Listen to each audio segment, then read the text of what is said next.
Now you'll notice that on the left-hand side, next to the topic, it also lists time to time.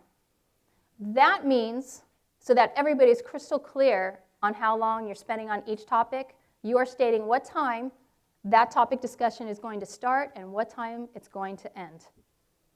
This does two things. Number one, it gives people hope that there's an end in sight.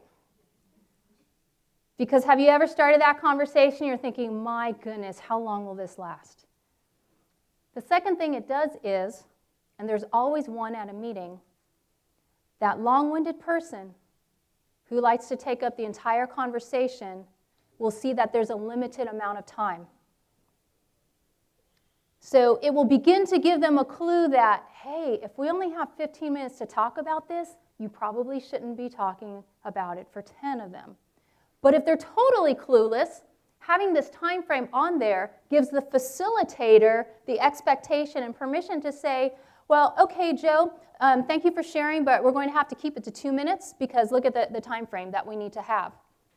So it's going to help keep everybody in check and make sure that everything that needs to be covered absolutely is covered. So topic number one in this particular instance is why you're here. If it's situational, then you're stating what is that situation that happened. If it's informational, what's the product or the procedure that we're going to be talking about? If it's a status update, your weekly team meeting, you really don't need to say a whole lot other than, okay, let's get started.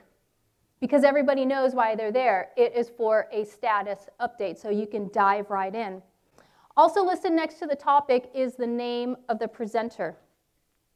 I have been at meetings where somebody is called up to present and they had no clue that they were supposed to make a presentation during that meeting. Oh, you want me to talk about this? Well, as soon as you hear that, you know it's not going to be very good because they were just put on the spot. They had no clue.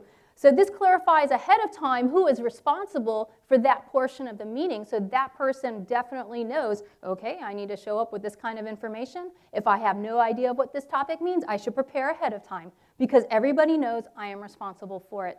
So you list the time frame for how long this meeting is going to take place, what the topic is, and who is responsible for it.